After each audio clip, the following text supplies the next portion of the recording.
C'est bien de renouveler de temps en temps son engagement. C'est le livre de Job qui nous disait que Job, quand il voit que ses enfants se retrouvent ensemble, il va aller vers Dieu, il va faire un sacrifice. Il va se dire peut-être que mes enfants ont fait quelque chose. Et c'était une pratique de ce homme. C'est bien de temps en temps, Jésus nous disait dans l'évangile de Jean au chapitre 13, que celui qui est lavé, autrement dit celui qui a pris une douche, a besoin quand même de se laver les pieds. C'est quand il avait pris la serviette et il voulait laver les pieds de ses disciples et Pierre ne voulait pas. Mais là, il avait dit, à un moment donné, quand il a expliqué à Pierre, Pierre a compris, il m'a dit, mais lave-moi tout entier. Il dit, non, tu as déjà été lavé. Mais c'est vrai, ça peut représenter aussi ces choses où on revient devant le Seigneur. Amen. On va prier le Seigneur ce matin pour notre sœur Josette Borel. Nous voulons continuer à prier pour que le Seigneur la relève complètement. Nous voulons continuer à prier aussi pour Jocelyne Sautron, que le Seigneur la relève aussi complètement. Alléluia. Amen. Amen. Donc, notre pasteur, M. Denizou, et la situation en aide. Merci Seigneur. Il a commencé à poser sa main. On voit les réponses aux prières qui sont adressées. Et nous voulons continuer à prier. Et même pour nous aussi, nous n'oublions pas que nous sommes toujours dans cette situation de pandémie.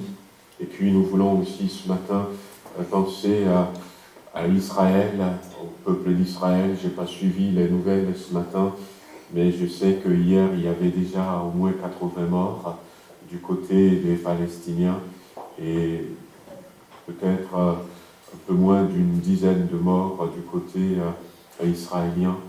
Voilà, nous voulons demander le secours de Dieu, amen, dans ces conflits.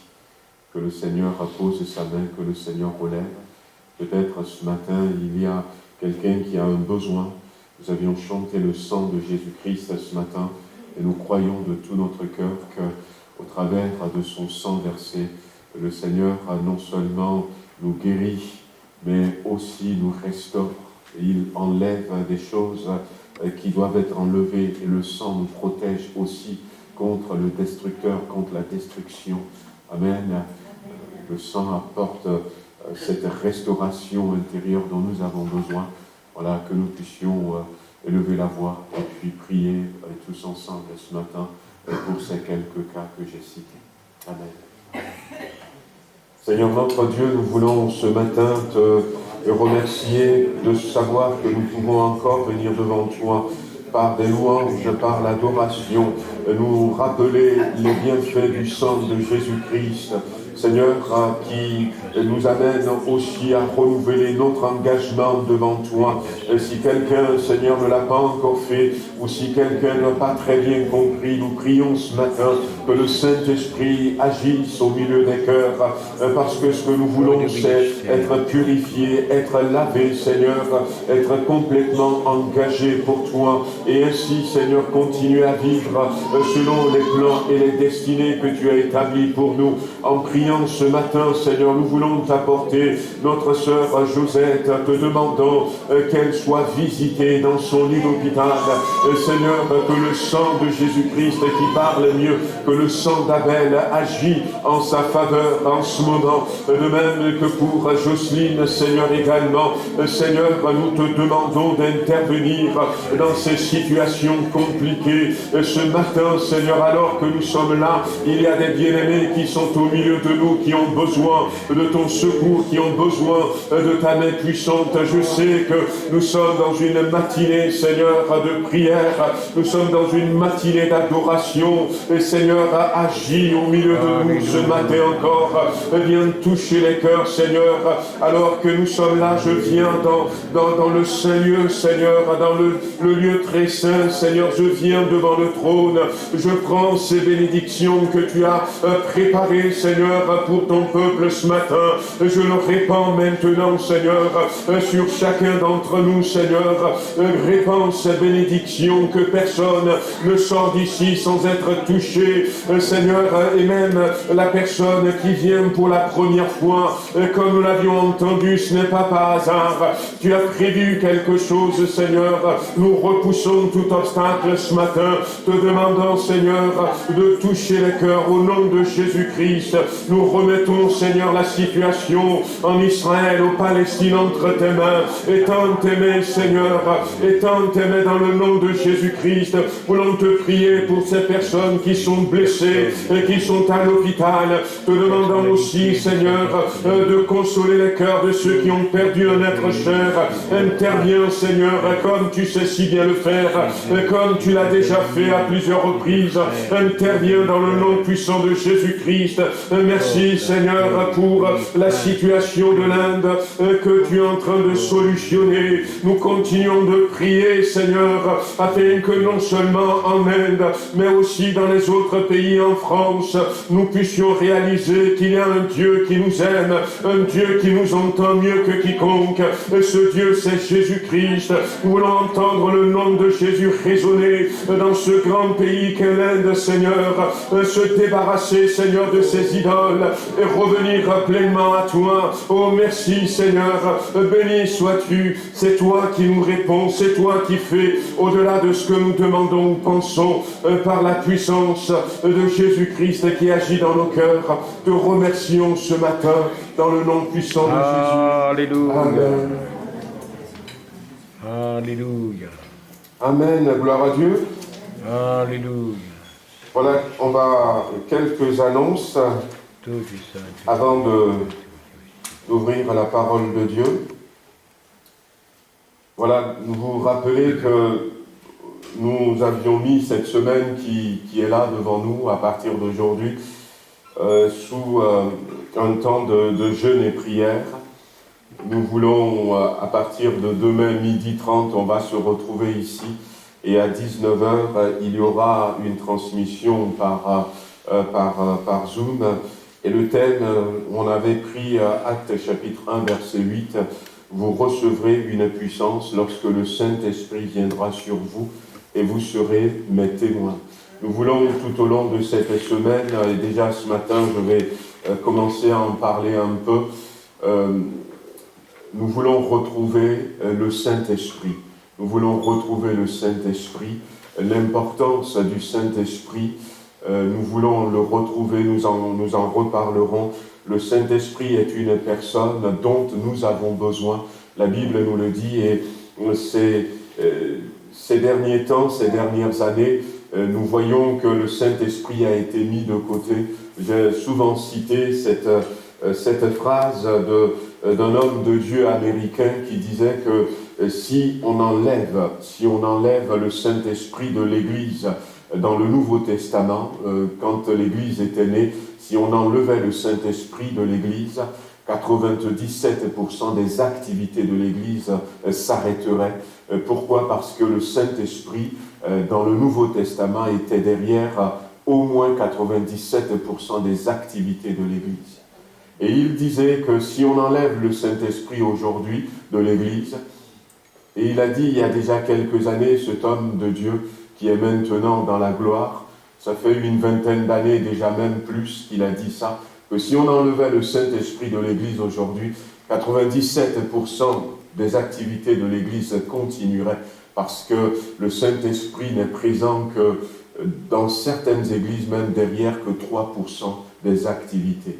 Et nous comprendrons tout à l'heure que c'est important pour l'Église de retrouver le Saint-Esprit. Tout à l'heure, je veux partager sur 3 choses que le Saint-Esprit nous apporte. Le Saint-Esprit nous apporte tellement de choses, mais ce matin, j'aimerais m'arrêter sur 3 choses que le Saint-Esprit, et puis tout à l'heure, on terminera encore avec un temps de prière. avant de se séparer. Et puis, si vous avez le temps, venez demain à partir de 12h30. Si vous ne pouvez pas, connectez-vous ou alors simplement prenez du temps chez vous à la maison. Priez, jeûnez selon votre capacité. Votre capacité, je ne vous demande pas de faire quelque chose qui peut avoir des préjudices sur votre santé. Si vous avez des doutes, vous pouvez même poser la question à votre médecin traitant. Mais jeûnez, recherchez le Saint-Esprit, parce que nous en avons besoin. Vous rappelez aussi que ce samedi qui vient, nous serons c'était à 10h, Nous serons à partir de 10h du matin à Tarare, donc rendez-vous pour ceux qui veulent qu'on y aille ensemble. On se retrouve ici à 9h du matin. Et on va à Tarare pour notre deuxième sortie d'évangélisation. Donc nous étions sortis dans la rue au mois d'avril, ici sur Villefranche. On a pu distribuer quelques évangiles. Merci Seigneur. Et nous voulons ce mois-ci aller sur Tarare pour distribuer. Donc rendez-vous est donné à l'église de Tarare à 10h. Donc si vous voulez aller directement, pourquoi pas. Mais sinon, on se retrouve ici à l'église à 9h du matin et puis on fera un covoiturage pour aller pour la distribution de l'évangile et puis de quelques prospectus. Et puis, troisième chose, vous rappelez le dimanche prochain notre assemblée générale, nos assemblées générales, parce qu'on en aura deux. Notre assemblée générale sera précédée, comme on l'a dit, d'une assemblée générale extraordinaire. Extraordinaire, pourquoi? Parce que nous voulons modifier nos statuts. Au fait, nous voulons adopter les statuts des assemblées de Dieu de France Sud. Voilà, donc les assemblées de Dieu avaient des statuts qui datent depuis le début. Et puis, pour la petite histoire, et puis il y a eu la guerre qui est venue, la France était divisée en deux. Il n'y a plus tellement de communication, pas de téléphone portable, rien de tout ça. Mais l'Église a grandi dans le nord et l'Église a grandi dans le sud. Et quand on s'était retrouvés, on avait vu que il y a des comportements au nord qui sont un peu différents des comportements au sud. Et puis, il y a cette raison qui était là. Les statuts n'étaient pas les mêmes au nord comme au sud. Et puis, ce qui s'est passé aussi, c'est que, entre-temps, on a créé l'Union des Assemblées de Dieu. L'Église avait commencé dans les années 30, 32, 33, 34. Et puis, il y avait les Assemblées de Dieu qui a créé son union, l'UNADF, qui rassemble toutes nos églises. Et l'UNADF dit que nous sommes membres des Assemblées de Dieu parce que c'est notre union, sauf que nos statuts que nous avons datent d'avant la création de l'UNADF. Voyez-vous, c'est comme quelqu'un dit « je suis son père », alors que l'enfant est né avant celui qui dit « je suis son père ». Donc, on avait, à un moment donné, il y a ces quelques dysfonctionnements, et puis on avait vu aussi, même si je ne sais pas si ça porte préjudice ou pas, je n'ai pas posé la question, que dans nos statuts ici à Villefranche, c'est marqué que le CA est composé de 5 membres, y compris le pasteur. Mais depuis que je suis là, on évolue à 7 membres. Voyez-vous, donc il y a nécessité de réviser nos statuts. Déjà en 2014, autant pour moi, en 2014, toutes les églises de France Sud ont adopté de nouveaux statuts pour s'harmoniser avec France Nord et puis pour régler quelques irrégularités comme je viens de citer tout à l'heure. Et nous, ici à Villefranche, ça n'a pas pu être fait. Et donc, je veux quand même que nous puissions le faire cette fois-ci parce que le temps passe et parce que aussi les modes de fonctionnement ont évolué. Et j'aimerais que nous puissions inscrire dans nos statuts qu'on peut aussi utiliser des voies dématérialisées, par exemple faire nos CA par Zoom, ou même que certaines personnes soient en Zoom lors de notre Assemblée générale. Et donc, mais pour modifier nos statuts, il faut qu'il y ait 3 pasteurs des Assemblées de Dieu. Et donc, c'est pour ça que finalement, j'ai mis ça, on avait mis une première date et ça n'a pas pu être fait, mais j'avais mis la date du 23 mai parce que à cette date-là, je pourrais avoir un autre pasteur qui serait là avec nous en présentiel et un troisième qui sera avec nous par Zoom. Voilà, c'est le dimanche matin, c'est compliqué, c'est le jour du travail des pasteurs et pour en trouver, ouais. Mais bon, voilà, donc c'était pour ça. Donc, écoutez, on va essayer de faire au mieux. Hein, on va essayer de faire au mieux pour pouvoir cette année faire nos assemblées générales. On a demandé aussi, hein, donc c'est une nouvelle formule qu'on met en place, de remplir une fiche de demande d'adhésion. Je peux encore prendre 2 minutes pour expliquer parce que dans nos statuts, c'est pas clair le statut de membre. Et je vous ai raconté qu'on a eu même des soucis au tribunal parce que, ben voilà, donc on n'a pas vraiment clairement défini nos statuts de membres. Donc on avait décidé, donc avec les nouveaux statuts, déjà en 2014, de faire des demandes d'adhésion ou des demandes de carte de membre pour que chaque année ça soit tamponné, ou des demandes d'adhésion qui sont là peut-être une fois pour toutes. Donc si vous ne l'avez pas encore fait, faites-le. Et puis si vous pensez ne pas être là pour le dimanche prochain, ce serait bien que vous puissiez nous remplir une procuration, voilà, que vous puissiez nous remplir une procuration afin que nous puissions avoir votre vote, avoir quelqu'un qui vote pour vous. Simplement vous dire, hein, donc, vous pouvez aller sur le site du CNEF, C-N-E-F, le CNEF, qui est le Conseil national des évangéliques de France, et nous avions prié, nous, pendant un temps, et on continue de prier encore tous les lundis par rapport à cette nouvelle loi qui est passée donc au Sénat et qui est maintenant de retour à l'Assemblée nationale.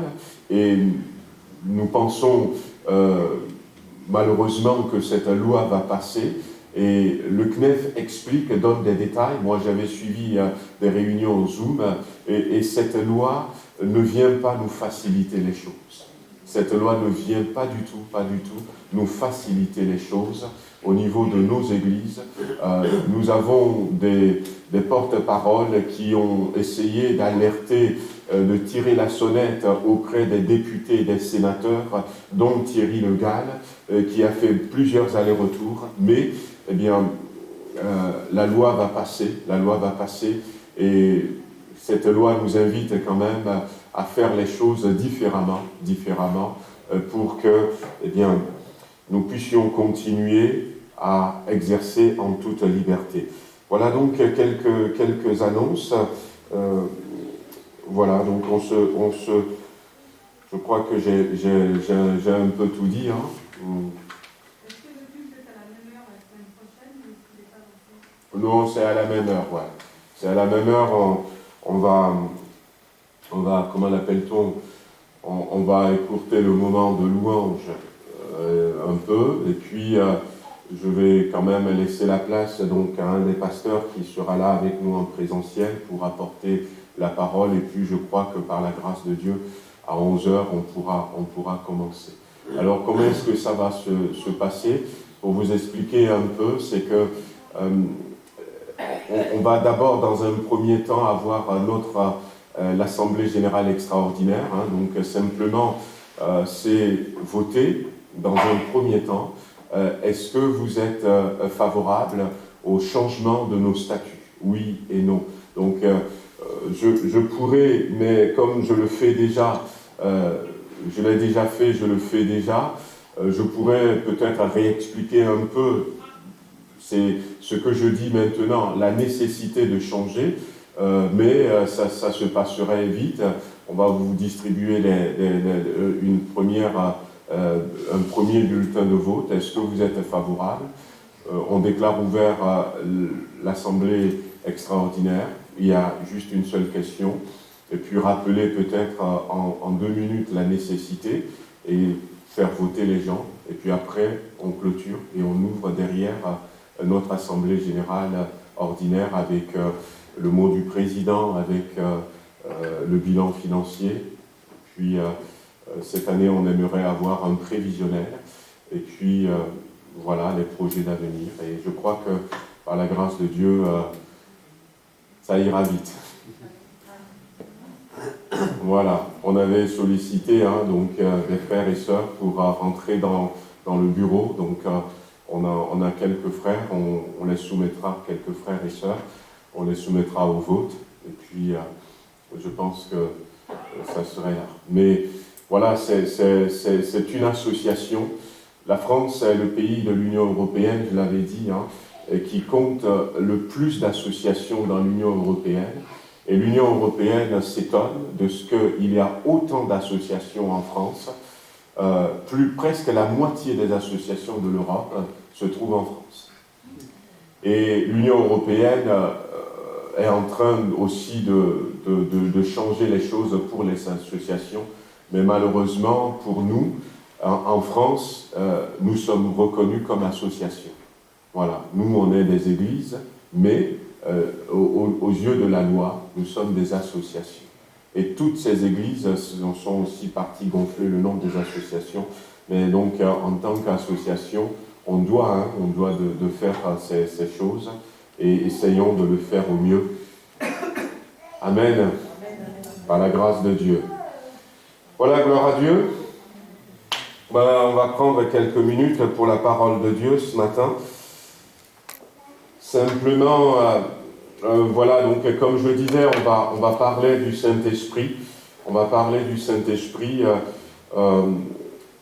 Et ce matin, je veux, tout au long de la semaine, on reviendra sur le Saint-Esprit.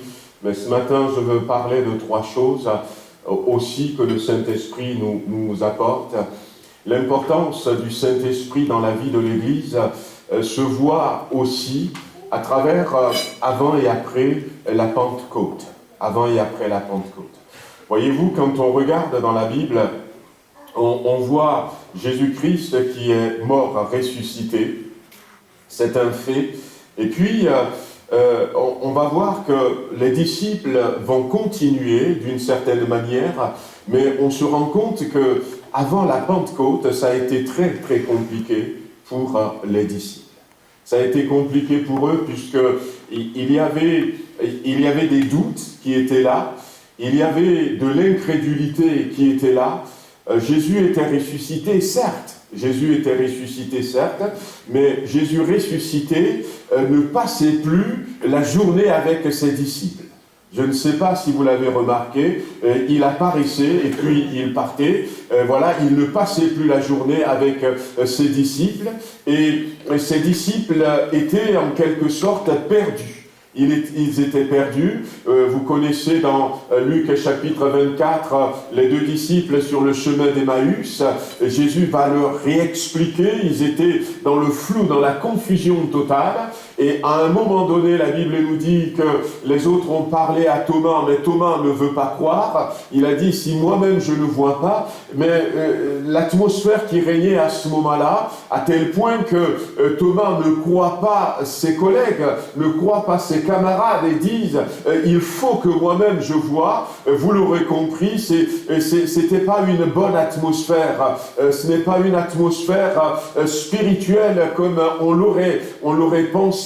Et même à un moment donné, la Bible nous dit que Pierre va dire je retourne à la pêche. Et puis ils s'enfermaient dans les chambres, ils avaient peur. Il y avait des rumeurs qui disaient que Jésus n'était pas ressuscité, que son corps a été volé. Il y avait tout ça, ils étaient là. Et puis finalement Jésus était parti au ciel.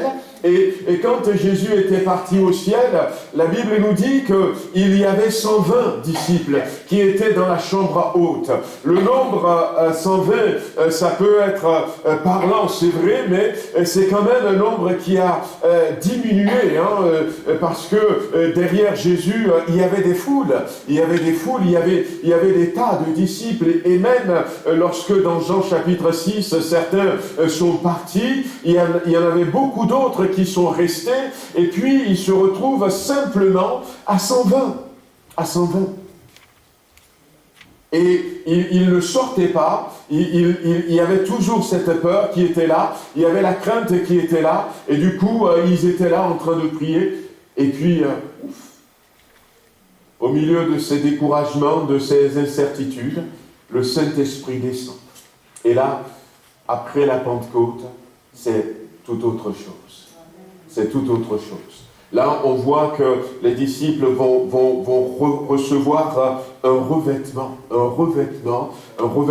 de puissance, un revêtement, une onction. Ils vont recevoir un revêtement de courage, et puis tout à coup, la peur est partie, et la foi est là, et la certitude vient, et ils sortent, ils vont braver la foule, et puis tout à coup, ils rentrent même dans la mission que Jésus-Christ a donnée à l'Église, cette mission d'évangéliser. Ils vont rentrer dans la mission d'évangélisation. On voit que le Saint-Esprit a tout changé, il a tout transformé.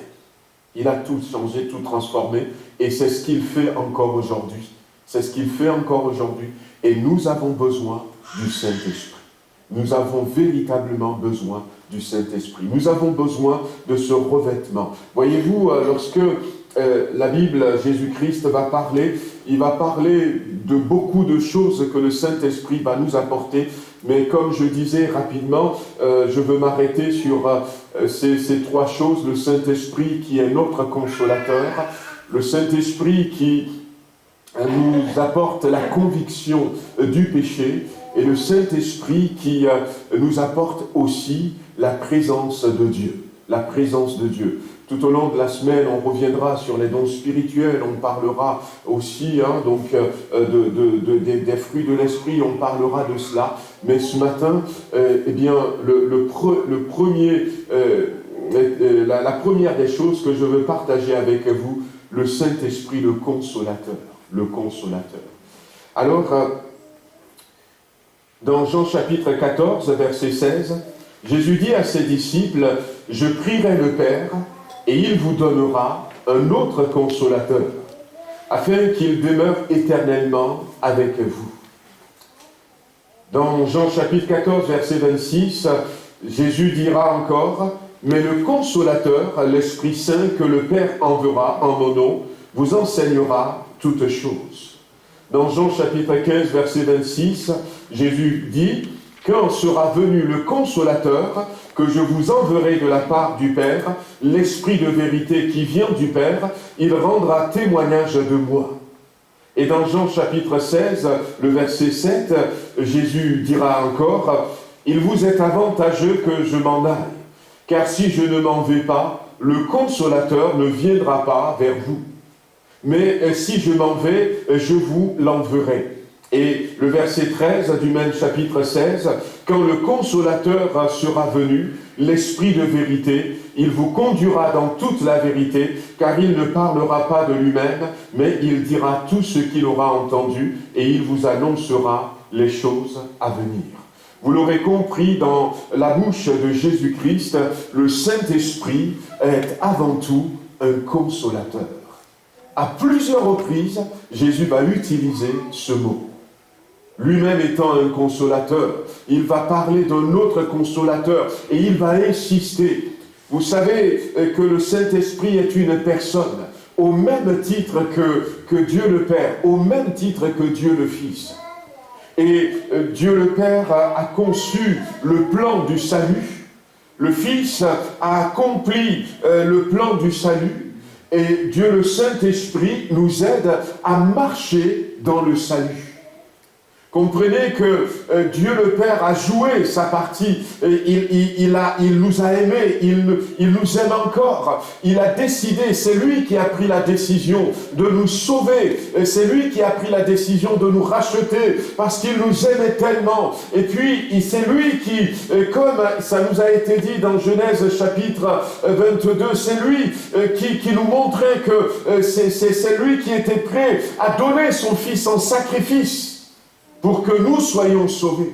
Mais est-ce que Dieu le Fils va accepter de se laisser sacrifier par son Père? Oui, il a joué aussi sa partie. Jésus était d'accord, il a compris l'amour de son Père, et il a dit, me voici, envoie-moi. Et il a été l'instrument au travers duquel le Seigneur le Père va pouvoir atteindre son objectif de nous sauver. Il va être ce sacrifice qui nous ramène à Dieu. Mais maintenant que nous sommes ramenés à Dieu, il faut marcher dans cette nouveauté de vie. Et là intervient le Saint-Esprit. Vous l'aurez compris, après la résurrection de Jésus-Christ, et avant la Pentecôte, avant la venue du Saint-Esprit, comme je l'avais dit tout à l'heure, on pourrait dire que les disciples étaient plutôt dans un état de paralysie, ça ne bougeait pas, l'Église n'avait pas démarré. La vie que Jésus-Christ venait de nous communiquer au travers de sa mort et au travers de sa résurrection, cette vie n'a pas commencé à se manifester parce qu'il y avait encore le doute, il y avait la peur. Et c'est à partir du moment où le Saint-Esprit va venir que là, ça va commencer, ça va exploser. Le Saint-Esprit, c'est le consolateur. Le consolateur. Pourquoi est-ce que, nous avons besoin de lui? Qu'est-ce qu'il nous apporte en tant que consolateur? En tant que consolateur, le Saint-Esprit est avant tout un protecteur. Un protecteur. Les gens peuvent se poser encore des questions, et nous en avons besoin du Saint-Esprit. Nous avons besoin de lui, surtout dans ces moments-là. Parce que, voyez-vous, que l'Église ait traversé tout ce qu'elle a traversé, que même un homme comme Étienne a été lapidé, et puis en le lapidant, quand on jetait des cailloux à Étienne, Étienne va dire « Seigneur, ne leur retiens pas ce péché ». Waouh! Parce que le Saint-Esprit était là, le protecteur, le défenseur, le soutien. Ça, c'est des synonymes que nous trouvons dans la Bible de consolateur. Quand Jésus dit le consolateur, il nous parle d'un allié, un allié. Nous ne serons pas seuls, mais c'est vrai que Jésus sera à nos côtés, mais avant même que Jésus-Christ ne revienne, il a décidé de nous donner un allié. Et dans ce mot consolateur, il y a aussi un avocat défenseur. Jésus est notre avocat, mais le Saint-Esprit aussi, c'est notre avocat. C'est celui qui est appelé à rester à notre côté. C'est celui qui vient pour nous aider, pour plaider en notre faveur, pour plaider notre cause. C'est le conseiller qui est là pour nous défendre. Il est là à côté de nous. Le Saint-Esprit, dans ce mot consolateur, nous retrouvons également un intercesseur. Dans ce mot consolateur, il y a l'intercession, c'est celui qui intercède pour nous. Et vous voyez, nous avons besoin de lui. Le Saint-Esprit, c'est celui qui va nous conduire dans ce mot consolateur. Il n'y a pas que ça, il y a cette dimension de nous conduire en profondeur dans ce que nous avons reçu de Jésus-Christ. D'ailleurs, Jésus lui-même va insister là-dessus. À ses disciples, il va dire « Ne partez pas de Jérusalem. Attendez que le Saint-Esprit vienne. » Parce que, et dans ces quelques versets que nous avions lus, Jésus dira, par exemple, « Le Saint-Esprit rendra témoignage de moi. » Il dira que il va dire « Le Saint-Esprit vous enseignera toutes choses. » Il dira que le Saint-Esprit ne parlera pas de lui, mais il dira tout ce qu'il aura entendu, il vous annoncera les choses à venir. Et nous avons besoin de ce consolateur, bien-aimé. Nous avons besoin parce que nous avons besoin d'aller en profondeur. Nous avons besoin de recevoir aussi, en tant que chrétien, cet encouragement que le Saint-Esprit donne pour que la crainte ne soit plus là, que la peur ne soit plus là. Comment se fait-il que les disciples, tout à coup, n'avaient pas peur? Eh bien, parce que le Saint-Esprit est là. Le Saint-Esprit est là. Et oui, c'est le protecteur.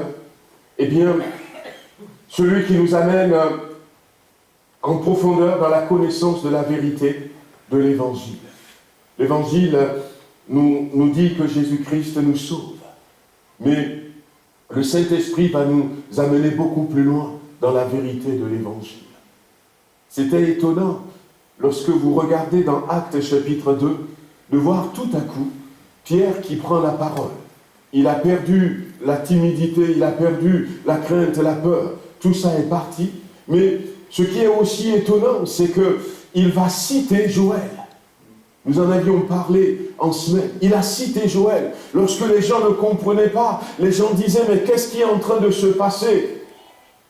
Et en plus, il disait, la Bible dit qu'ils ont reçu le parler en langue, ils parlaient en arabe, ils parlaient en hébreu, ils parlaient en chinois, ils parlaient en farsi, en toutes sortes de langues, ils parlaient en éthiopien, tout ça, anglais, et quand ils parlaient ces choses, ils disaient des merveilles de Dieu. Et les gens ne comprenaient pas comment c'est arrivé que ce soit là. Et quand certains disent, mais non, ils sont ivres, ils sont saouls, et Pierre sort, et Pierre leur explique. Il y a une clarté qui est rentrée dans son esprit. Tout à coup, Pierre leur explique, Pierre qui n'a jamais prêché auparavant, il leur explique ce qui se passe, et tout à coup, Pierre qui n'a jamais été à l'école, il cite Joël, chapitre 2, verset 28. C'est ici ce qui a été annoncé. Mais le Saint-Esprit nous amène en profondeur, bien-aimés. Dans l'évangélisation, qu'est-ce que Jésus nous dit? Vous ouvrirez la bouche et le Saint-Esprit parlera. Mais si nous n'avons pas là le Saint-Esprit, on va ouvrir la bouche. Il ne faut pas s'arrêter peut-être trop devant la personne parce que finalement, il va recevoir que notre haleine. Mais lorsque le Saint-Esprit est là, et puis le Saint-Esprit nous donne aussi dans ce mot consolateur la capacité d'être des témoins. Vous voyez jusqu'où ça va, la capacité d'être des témoins. Parce que pour être témoin, il faut avoir une capacité. Il faut avoir une capacité. Ce qui leur manquait avant la Pentecôte. Mais ils ont reçu la capacité. D'ailleurs, la Bible dira, vous recevrez le Saint-Esprit, une puissance. Ils ont reçu du Saint-Esprit une force. Ils ont reçu quelque chose qui va les pousser à être des témoins. Nous avons besoin de ce consolateur. Eh bien, le Saint-Esprit, dans son rôle de consolateur, aussi nous donne la capacité de vaincre dans les épreuves et la persécution. De vaincre dans les épreuves et la persécution. Ce qui est important, bien-aimé, important dans des moments comme ceux-ci. C'est vrai, quand on voit certaines personnes dans certains pays qui souffrent pour la foi, eh bien on se dit, mais comment font-ils? Mais voyez-vous, nous avons véritablement besoin du Saint-Esprit. Pourquoi? Parce que lorsque nous regardons dans Matthieu chapitre 24, le verset 9 nous dit, c'est la fin des temps, le discours de la fin des temps. Vous connaissez ce passage où Jésus dira, alors on vous livrera au tourment. On vous fera mourir. Vous serez haïs de toutes les nations à cause de mon nom. Alors aussi plusieurs succomberont et ils se trahiront, se haïront les uns les autres. Plusieurs faux prophètes s'élèveront et ils séduiront beaucoup de gens. Et parce que l'iniquité se sera accrue, l'amour du plus grand nombre se refroidira. Mais celui qui persévérera jusqu'à la fin sera sauvé. Et ces versets nous montrent combien nous avons besoin du consolateur. En grec, ça s'appelle parakletos, le paraclet. Combien nous avons besoin de lui. Parce que ça a commencé, on vous livrera au tourment. Autrement dit, vous serez tourmentés. Vous serez tourmentés. Et on ira même jusqu'à vous faire mourir. Il y aura la haine contre vous. Alors des fois, quand on entend ces paroles, c'est vrai qu'on généralise, on globalise. Après, on peut penser à des pays où l'Église est persécutée. Nous, on y travaille, c'est vrai, au travers de l'AEP. Mais ces paroles, c'est d'abord aussi apprendre de manière individuelle. Individuelle, frères et sœurs. Et c'est véritablement le constat. Combien de chrétiens sont tourmentés ces derniers temps? Combien de chrétiens souffrent? Combien de chrétiens sont haïs? Et même quand la Bible dit, eh bien que alors plusieurs aussi succomberont, ils se trahiront. Ils se trahiront, c'est-à-dire que, eh bien, la trahison serait là. Au milieu des enfants de Dieu, ils se haïront, il y aura la haine, on va se détester. Et tout ça, c'est des choses qu'on vit maintenant. Malheureusement. Peut-être pas ici, mais des chrétiens qui se détestent, des chrétiens qui n'aiment pas. Pourquoi? Eh bien, quelque part parce que l'autre a fait souffrir l'autre. Parce que l'autre a parlé mal à l'autre. Nous avons besoin du paraclet. Nous avons besoin du Saint-Esprit. Parce que quand il est là, comme j'ai dit tout à l'heure, eh bien, il nous protège. Il pose sa main sur nous. Il nous entoure. Le moyen pour nous de persévérer jusqu'à la fin, eh bien, c'est de collaborer intimement avec le Saint-Esprit. Tout seul, nous n'y arriverons pas. Nous n'y arriverons pas. Je vous l'avais dit la dernière fois, en 2020, eh bien, quand on regarde l'état de l'Église, en France et dans le monde, on voit beaucoup qui, malheureusement, ont baissé les bras. Et on voit beaucoup de blessures dans l'Église de Jésus-Christ. Ce n'est pas pour accuser, mais c'est pour dire l'importance d'avoir le Saint-Esprit avec nous. Et même les pasteurs. Nous, au niveau des Assemblées de Dieu en 2020, on en a eu 14 qui ont démissionné. Pour certains parce qu'ils ne sont plus d'accord, mais pour d'autres parce qu'ils en peuvent plus. On a besoin du Saint-Esprit. Parce qu'avec notre force, on est limité. Et tout à l'heure, on prendra quelques minutes pour prier en disant, Seigneur, plus que jamais, nous vivons Matthieu 24.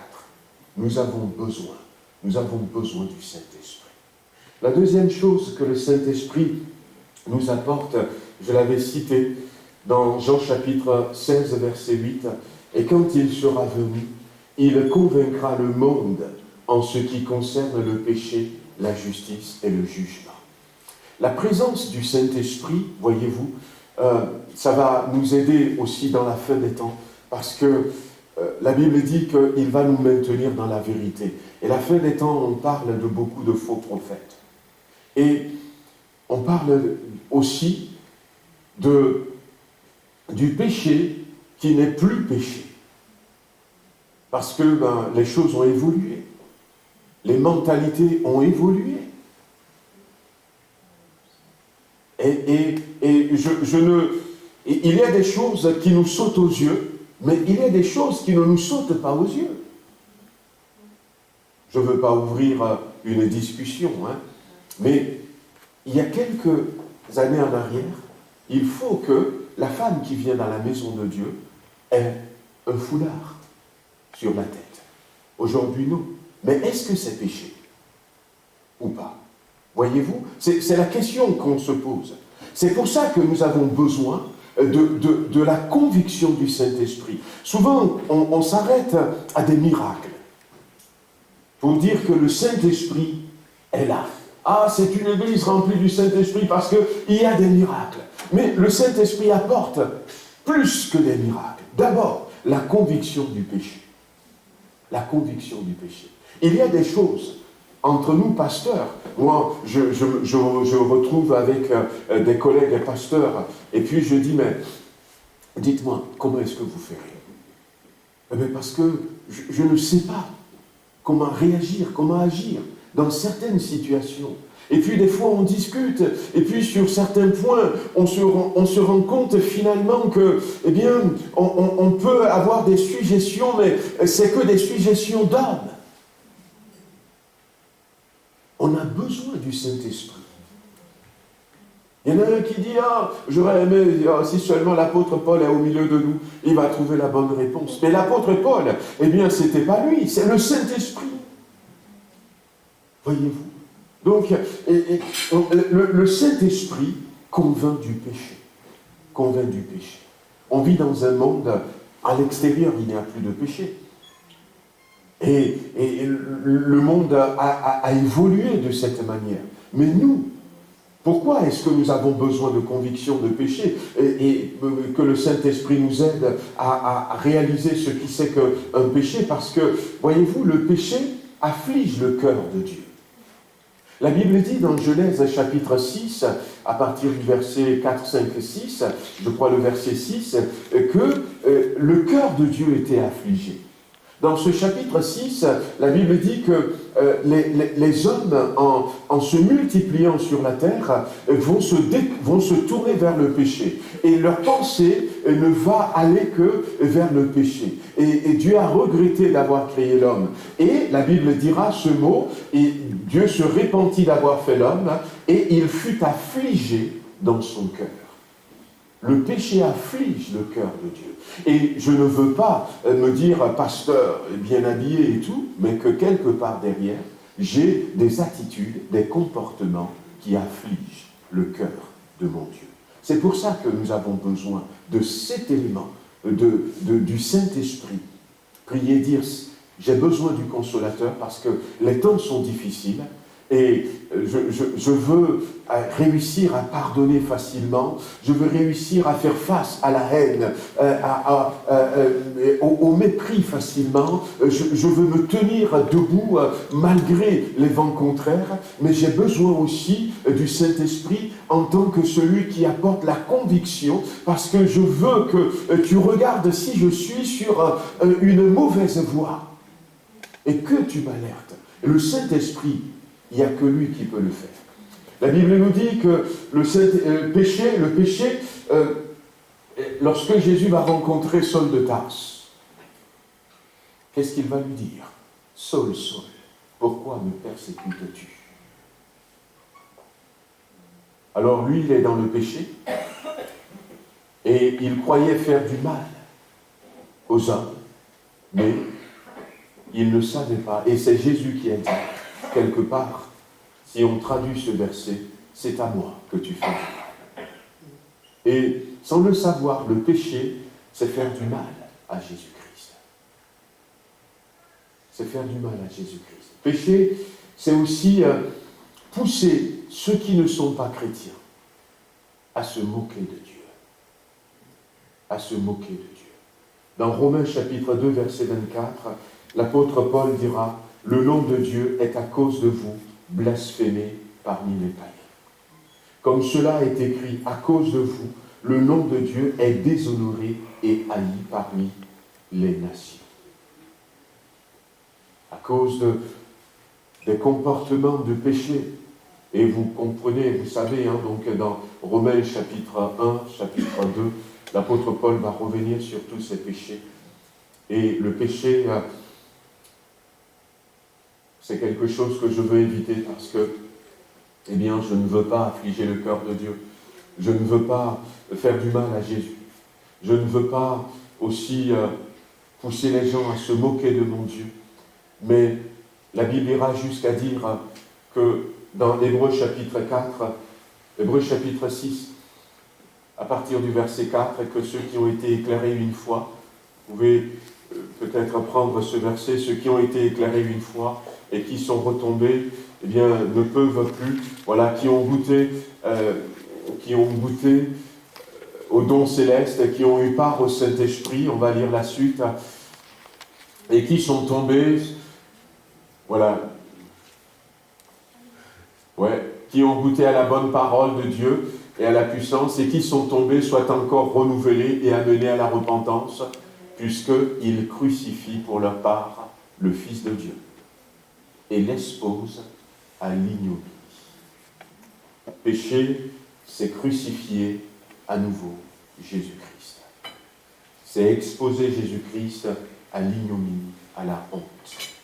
Et puis, on se rend compte que le péché agit sur le Père, comme j'ai dit tout à l'heure, ça afflige son cœur, ça pousse les gens à se moquer de lui, ça agit sur le Fils, c'est lui faire du mal, c'est le crucifier à nouveau, voyez-vous, mais le péché agit aussi sur le Saint-Esprit. La Bible dira, par exemple, dans Actes chapitre 7, c'est Étienne qui va le dire dans sa rhétorique, sa défense devant les gens. Il va dire, par vos péchés, vous avez toujours résisté au Saint-Esprit. Péché, c'est résister au Saint-Esprit. Le péché, c'est attrister le Saint-Esprit. La Bible dira, n'attristez pas le Saint-Esprit que Dieu vous a accordé. Il est la garantie que le jour viendra où Dieu vous délivrera complètement du mal. Il nous est donné comme un sceau, le Saint-Esprit, comme une garantie, comme une assurance que nous irons au ciel. Mais quand nous péchons, nous l'attristons. Pécher, c'est éteindre carrément le Saint-Esprit, puisque la Bible dira, n'éteignez pas l'Esprit. Dans 1 Thessaloniciens chapitre 5, verset 19. Ne faites pas obstacle au Saint-Esprit, ne l'empêchez pas d'agir. Ne l'empêchez pas d'agir. Voyez-vous, donc c'est pour ça que, bien-aimés, nous avons besoin que le Saint-Esprit joue ce rôle.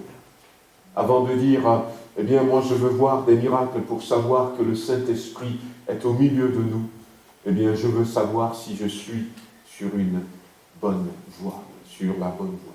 La troisième chose, puis on va prier un peu, c'est la présence de Dieu. La présence de Dieu. Le frère a dit tout à l'heure, Dieu est là ce matin, son esprit est là. Oui, la présence de Dieu. Le Saint-Esprit nous apporte la présence de Dieu. Et la présence de Dieu est plus que toute autre chose. Souvenez-vous encore de ce témoignage dans la Bible de Moïse, qui hésitait, qui disait à Dieu, je ne peux pas parler, parce que j'ai la langue embarrassée. Et Dieu lui dit à Moïse, va, je serai avec ta bouche. Je serai avec ta bouche. Dieu n'a pas guéri. Dieu n'a pas guéri. Encore une fois, eh bien, on va prier tout au long de cette semaine pour que se manifeste au milieu de nous des dons de guérison. Pourquoi pas, don de miracle, le don de foi. On veut vivre ces choses. Mais je pense que le préalable, c'est que celui qui fait les miracles soit là. Parce que le miracle, ce n'est pas moi qui le fais. Que celui qui fait le miracle soit là. La présence de Dieu est beaucoup plus importante. Je serai avec ta bouche. Et Moïse a réussi sa mission parce que Dieu était là. Et la Bible nous dit dans Ésaïe 43, quand tu traverseras les eaux, elles ne te submergeront pas. Quand tu marcheras dans le feu, la flamme ne te brûlera pas. Pourquoi? Parce que je serai avec toi. Et nous avons vu la réalisation de cette parole à Babylone lorsque Meshach, Shadrach et Abednego ont été jetés dans la fournaise ardente parce que le Seigneur était là avec eux. La flamme ne les a pas brûlés. Mais la flamme, au contraire, a brûlé que les cordes. a fait fondre peut-être les chaînes qui les enchaînaient. La présence de Dieu, parce que je suis avec toi. Et j'ai ciblé ces trois choses parce que je pense que les temps que nous vivons, ce sont des choses dont nous avons le plus besoin. Les temps sont difficiles, frères et sœurs, pour chacun d'entre nous. Parce que, eh bien, les ténèbres s'apaisissent de plus en plus. Parce que, eh bien, la fin s'approche. L'ennemi est en train de s'agiter. Et c'est compliqué pour nous, mais nous avons la capacité de persévérer jusqu'à la fin. Parce que le Saint-Esprit sera avec nous. La Bible nous raconte l'histoire de Saül. Et l'Esprit de Dieu a saisi Saül. Et la Bible dira même que quand l'Esprit l'a saisi, il a été changé en un autre homme. Certes, il avait la beauté physique, il était très grand, de taille, c'est ce que la Bible dit. Et quand le peuple avait demandé le roi, Dieu a voulu que ce soit lui. Mais Dieu ne l'a pas laissé aller comme ça. Dieu lui a donné son Esprit Saint. Mais par la désobéissance. Par la désobéissance, Saül, petit à petit, va fermer la porte à l'Esprit de Dieu.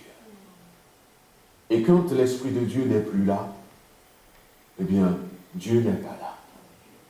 Et la Bible dit qu'il y a comme un mauvais esprit qui venait l'agiter, qui venait agiter Saül. Et il n'était pas bien du tout. Alors ils ont cherché, ils ont trouvé David.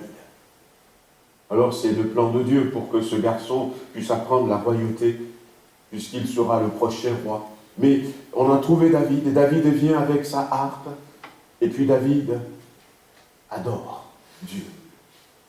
David loue Dieu. David attire la présence de Dieu. Et quand la présence de Dieu vient, eh bien tout esprit mauvais qui agite Saül s'en va. La présence de Dieu. Le Saint-Esprit nous apporte cette présence.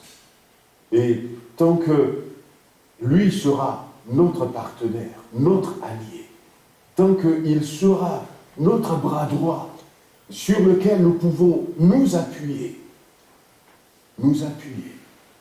bien-aimés, nous allons persévérer pour aller jusqu'à la fin.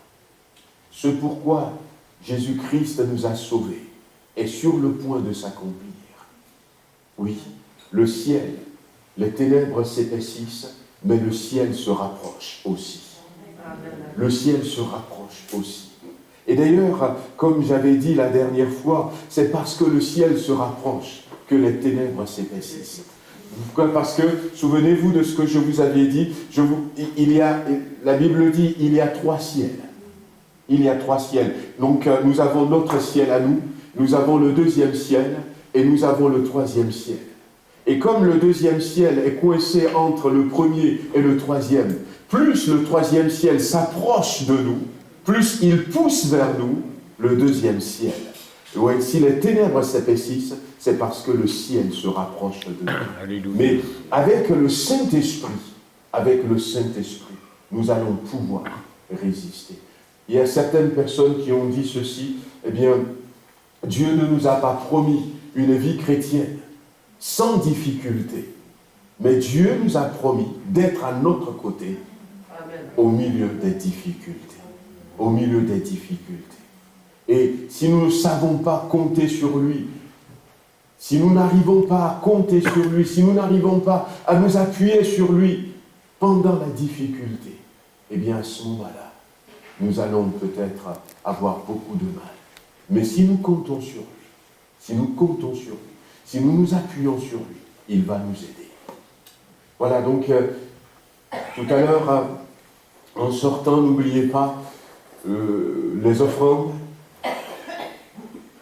Je ne veux pas oublier, donc, parce que des fois j'oublie, je ne fais pas l'annonce, ouais.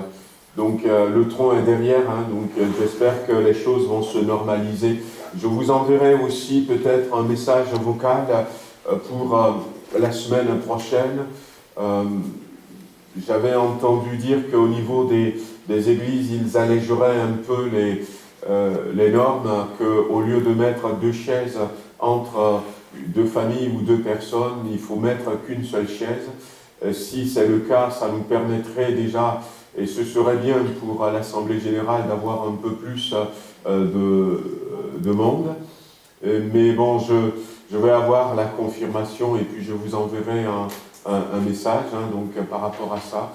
Donc j'aimerais que nous puissions prier un peu ce matin avant de se séparer. J'aimerais, frères et sœurs, je ne sais pas où est-ce que vous en êtes, mais je crois que dans les temps de la fin, nous avons besoin de ce paraclet, nous avons besoin de ce consolateur.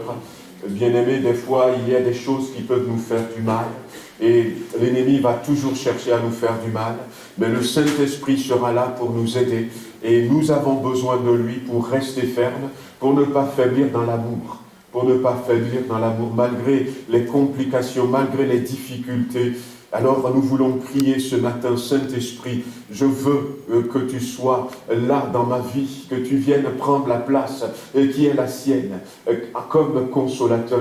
Mais aussi, je veux que tu viennes prendre ta place et que tu m'ouvres les yeux. Donne-moi la conviction du péché. Nous avions vu le péché fait du mal au Père, fait du mal au Fils et fait du mal au Saint-Esprit. Et je veux savoir ce qui n'est pas bien, ce qui est bien pour le faire, pour marcher selon la droiture. Et la troisième chose, je veux que tu m'apportes la présence protectrice de Dieu, la présence bienfaitrice de Dieu, la présence de Dieu qui permet que les feux, quelle que soit la nature de ces feux, ça ne me brûle pas, que les eaux ne peuvent pas m'engloutir, et qui fait que je peux rester debout et continuer à marcher jusqu'à la fin. On prie quelques instants. Si vous voulez, pour ceux qui le peuvent, vous mettre debout, pourquoi pas, mais on veut prier ce matin un peu. Seigneur notre Dieu, nous voulons ce matin venir devant le trône de la grâce. Nous humilions devant toi.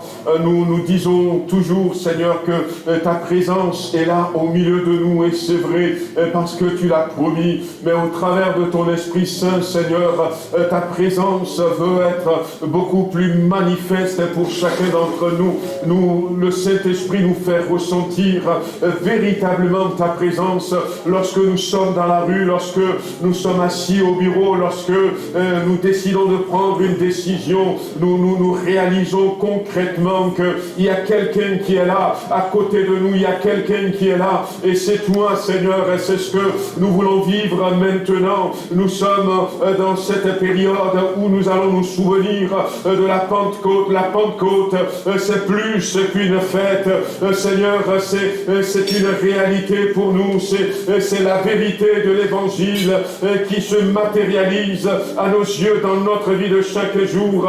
C'est cette présence que le Saint-Esprit apporte, c'est des chaînes qui sont brisées, c'est la peur qui est vaincue, Seigneur, c'est le découragement qui s'en va, c'est toutes les déceptions que nous avons emmagasinées, même dans la maison de Dieu, Seigneur.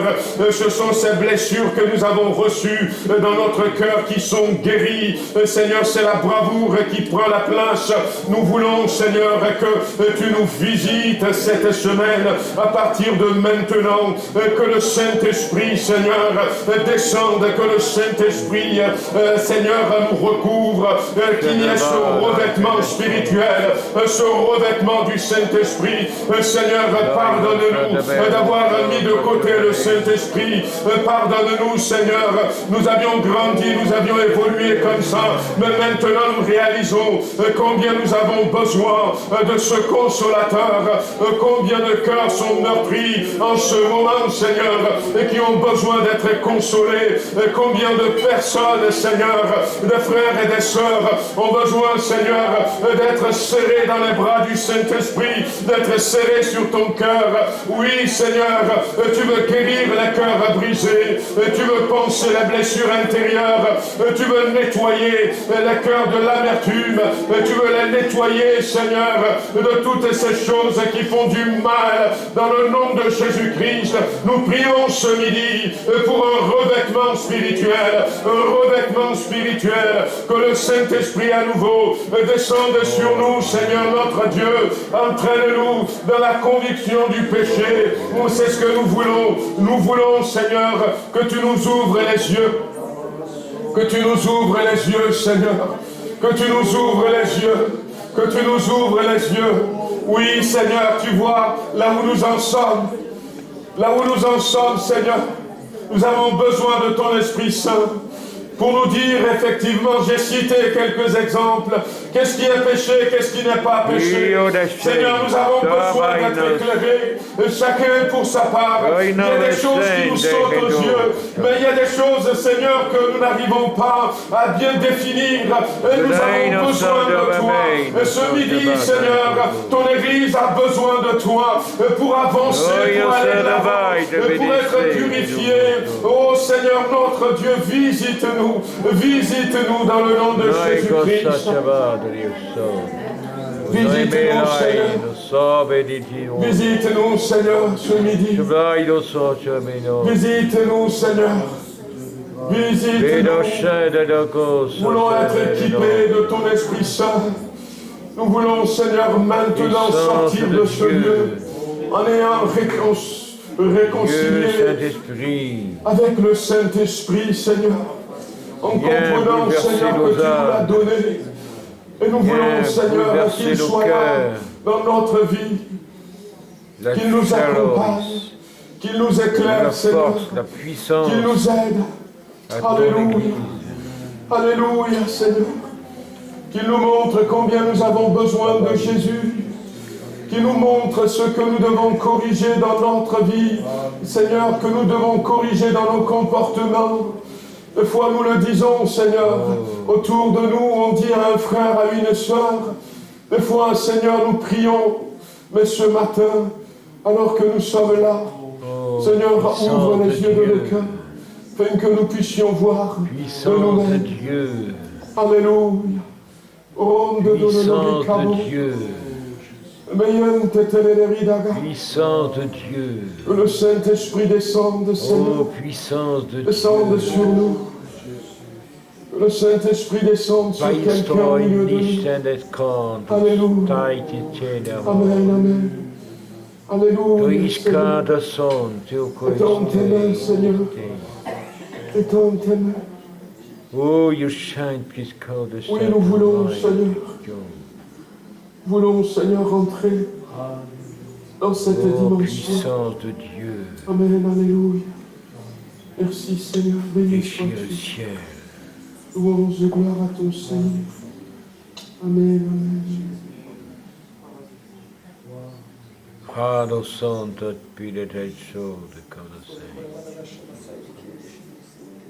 Hai lo Santo, che ti vai, Seigneur notre Dieu, nous voulons te remercier encore pour cette semaine qui est là devant nous. Ma prière est que personne, Seigneur, ne traverse cette semaine sans recevoir une visitation de ton Esprit. Amen. Alléluia. Donne-nous de voir cette semaine des baptêmes dans le Saint-Esprit. Amen. Donne-nous voir, Seigneur, des manifestations, Alléluia. des dons spirituels. Donne-nous, Seigneur, de vivre ce que nous avions partagé ce matin, de vivre une nouvelle Pentecôte. Donne-nous, Seigneur, enfin de vivre ce réveil, ce nouveau souffle, ce renouvellement spirituel. Que nos vies soient changées, transformées. Seigneur, donne-nous de ne pas dormir cette semaine, mais de réaliser que c'est la semaine où tu désires nous visiter à nouveau avec ton Esprit Saint.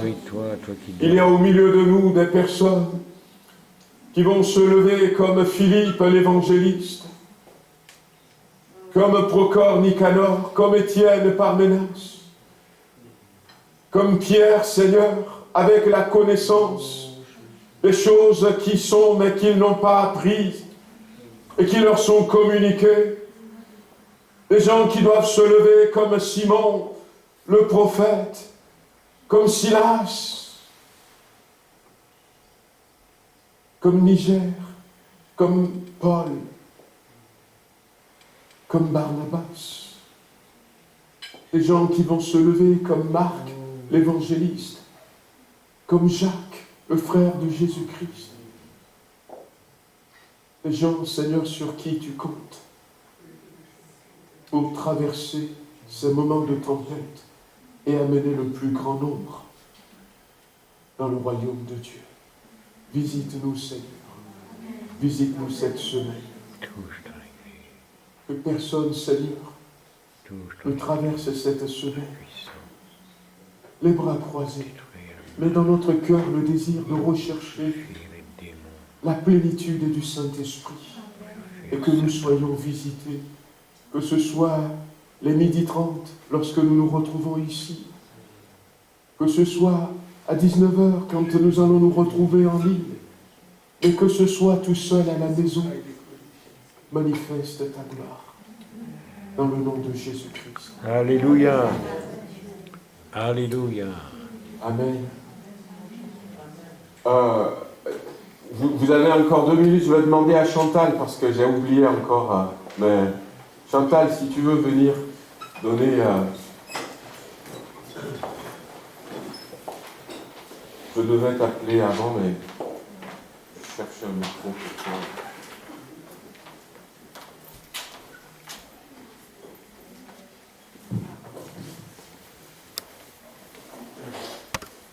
Bonjour frères et sœurs. Voilà, je suis heureuse de vous donner mon témoignage. Voilà ce qui m'est arrivé. En novembre 2017, j'ai fait un malaise vagal. C'était le 3e. Et celui-là, c'était très dur. Je passe sur les détails. Donc, par rapport à ce malaise, j'ai été transmise aux urgences. Et j'ai eu une batterie d'examens, un scanner de la tête. Et je suis restée, c'était un week-end, c'était un samedi, je suis restée le week-end en soins intensifs cardiologie, parce qu'on avait détecté, il semblerait, une maladie cardiaque. Je suis originaire de La Réunion, donc ça se passait à La Réunion. Et pour être sûr que c'était un malaise vagal, donc le lundi, on a refait les tests. Et donc je suis à nouveau retombée dans ce malaise. Et lors de cette chute, j'ai eu très mal au dos. Et j'ai eu pendant 10 jours très mal. Et j'ai dit à mon médecin, j'ai toujours mal. Et donc il m'a dit, bon, c'est pas normal, il va me faire une radio. Et lors de la radio, on a vu que j'ai eu lors de cette chute une vertèbre fracturée. C'était au niveau de l'omoplate. Et il m'a dit, ce n'est pas normal cette fracture, il doit y avoir quelque chose derrière. Donc il m'a donné une ostéodensitométrie. Et le diagnostic, c'était l'ostéoporose. J'ai accusé, c'était dur, à 49 ans, et je me suis dit, j'accuse, et j'ai eu, et donc mon médecin a dit, il allait me donner un traitement, et le traitement, on est humain, et j'ai eu peur, parce qu'il m'a dit, il faut faire voir le dentiste, parce que je peux avoir une nécrose de la mâchoire. Mais j'en ai parlé à un collègue, il m'a dit, écoute, je connais une rhumatologue, elle est bien, va la voir. Donc je suis allée la voir, elle a dit, je vais vous donner un autre traitement, parce que ce traitement-là, il faut, au bout de 10 ans de traitement, que vous preniez celui-là.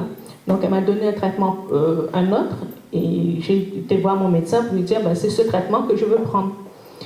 Et je suis venue en 2018 ici, j'ai intégré l'église. Et sur mon cœur, j'avais un voyage pour Israël. Et avant de venir en métropole, il y avait un voyage que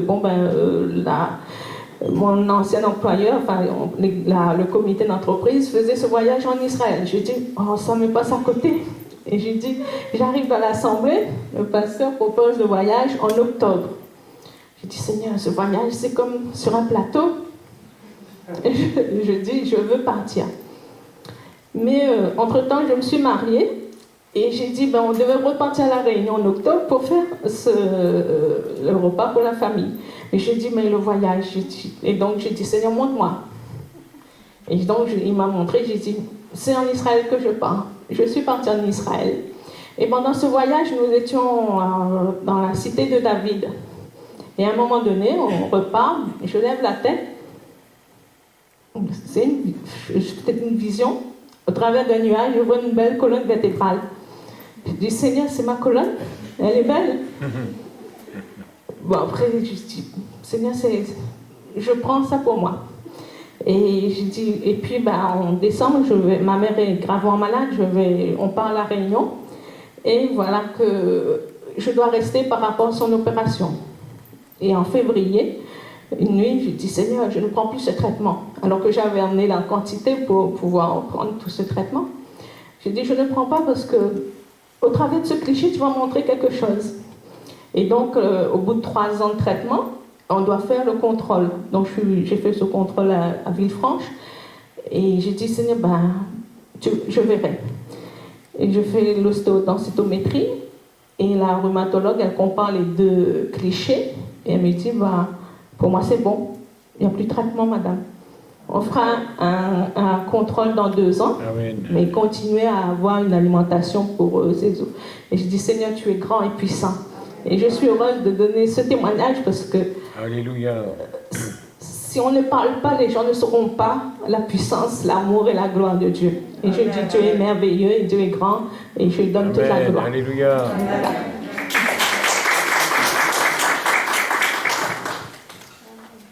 Amen, gloire à Dieu. Voilà, merci Seigneur d'avoir guéri notre sœur. Amen, amen. Que le Seigneur permette que les bénédictions qui sont en attente pour chacun d'entre nous, nous puissions tous les prendre. Voilà, on va s'arrêter là pour ce matin. Voilà, pour ceux qui le peuvent. Donc, le lien est toujours pareil, mais bon, je vais renvoyer quand même pour rappel. Donc, c'est le même lien qu'on utilise depuis un certain temps. Pour ceux qui veulent se connecter, donc on se retrouve à partir de demain à 12h30 et puis on continue. Mais chez vous à la maison, que ce soit la semaine du Saint-Esprit, amen, amen. La semaine du renouvellement, de la plénitude dans le Saint-Esprit pour chacun d'entre nous. Soyez bénis.